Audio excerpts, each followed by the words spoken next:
কক্সবাজার থেকে যা যা এনেছিলাম আজকে সেই সব কিছু বের করলাম। সেই সাথে আমার পছন্দের একটা শুটকি মাছ ভুনা করেছি। আর আমি শুটকিতে কিভাবে ভুনা করেছি সেই রেসিপিটাও আজকে তোমাদের সাথে শেয়ার করব। আসসালামু আলাইকুম সবাইকে। আশা করছি যে যেখান থেকে ভিডিওটা দেখছেন সবাই অনেক ভালো আছেন, সুস্থ আছেন। এইবার কক্সবাজার থেকে আসলে তেমন কোনো কিছুই আনা হয়নি, কোনো কিছুই শপিং করিনি। যেহেতু আমার হাজবেন্ড খুবই আচার লাভার একটা মানুষ, তাই ও যে দোকানটাতে ঢুকেছিল সেখানে যত ভ্যারাইটির আচার ছিল সে সব কিছুই নিয়েছিল। আর এই আচারগুলো শেষ করতে ওর মাত্র 2-3 দিন মতো লেগেছে। আর আমি এনেছিলাম এই যে আমার বালা চাও। আমি এর আগে কখনোই আসলে বালা চাও ট্রাই করিনি, এবারই আমি বালা চাওটা ট্রাই করেছি। আর আমার পছন্দের লইটা শুটকি এনেছিলাম, অল্প কিছু, খুব বেশি কিছু আনি। সবকিছু আনপ্যাকিং করার সময় শুটকি দেখেই মনে হলো যে আজকেই আমি শুটকিগুলো ভুনা করে খাবো, কারণ শুটকি আমার ভীষণ প্রিয়। তো এখানে আমি কিছু লইটা শুটকি সুন্দর করে ক্লিন করে নিয়েছি। এগুলো ক্লিন করা আসলে অনেক বেশি ঝামেলা, কারণ অনেক ময়লা ছিল।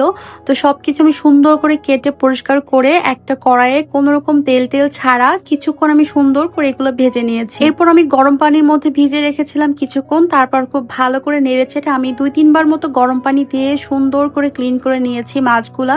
আর মাছগুলা থেকে কিন্তু অনেকটাই ময়লা বের হয়েছে। তারপর একটা পাত্রে আমি কিছুটা তেল গরম করে এর মধ্যে আবার সেই শুটকিগুলো একটু ভেজে নিলাম। আর দেখো আমি এত পরিমাণ ডলে ডলে এগুলো ধুয়েছি যেগুলো একদম নরম হয়ে গুঁড়া গুঁড়া হয়ে গিয়েছিল। মাছটা কিছুক্ষণ ভালো করে ভেজে নিয়ে অন্য একটা পাত্রে আমি তুলে রাখলাম। আর ওই পাত্রের মধ্যে আরেকটু তেল দিয়ে তার মধ্যে আমি বেশ খানিকটা পেঁয়াজ কুচি দিয়ে দিলাম।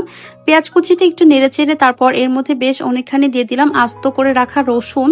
তো রসুন আর পেঁয়াজটা দিয়ে আমি ভালো করে ব্রাউন কালার করে ভেজে নিব। আর আজকের এই রান্নাতে আমি কোনো প্রকার বাটা মশলা ব্যবহার করব না। আর রান্নাটা সম্পূর্ণ আমি আমার মতো করে করছি, আমি আসলে কোনো রেসিপি ফলো করছি না। আম্মুকে আসলে যেভাবে করতে দেখি আমি ওই আন্দাজেই জানি যে শুটকির মধ্যে আসলে বেশি করে রসুন দিতে হয়। আর বাদবাকিটা সব আমি আমার মতো করে করছি। তোমরা চাইলে এখানে একটু আদা রসুনের পেস্ট দিতে পারো। তো আমি আজকে কোনো রকমের মশলার পেস্ট ব্যবহার করিনি, শুধুমাত্র শুকনা মশলাগুলো দিয়েছি। এখানে আমি পরিমাণ মতো লবণ বেশি করে দিয়েছি, মরিচের গুঁড়া, ধনিয়ার গুঁড়া, সামান্য একটু হলুদ দিয়ে বেশ অল্প অল্প করে একটু করে পানি দিয়েছি আর কষিয়ে নিয়েছি। তবে মশলাটা আমি অনেকক্ষণ ধরে খুব যত্ন করে কষিয়ে নিয়েছি। মশলাটা যখন দেখো এরকম তেল ছেড়ে দিয়েছে তখন আমি সেই ভেজে রাখা মাছগুলো এর মধ্যে দিয়ে দিলাম।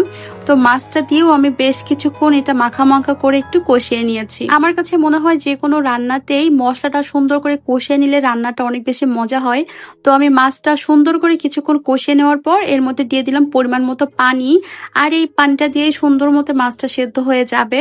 তো কিছুক্ষণ আমি এটা ঢেকে রেখেছিলাম। তারপর যখন পানিটা একটু শুকিয়ে এসেছে তারপর আমি আবারও কিছুক্ষণ নেড়ে চেড়ে আমি ঝোলটা একদম শুকিয়ে নিয়েছি। আর আমি ঝোলটা একদম মাখামাখা রেখেছি। যখন শুটকি থেকে এরকম তেল ছেড়ে দিয়েছিল তখন আমি এটা নামিয়ে নিয়েছি। আর অনেস্টলি বলছি এটা খেতে কিন্তু ভীষণ মজা হয়েছিল।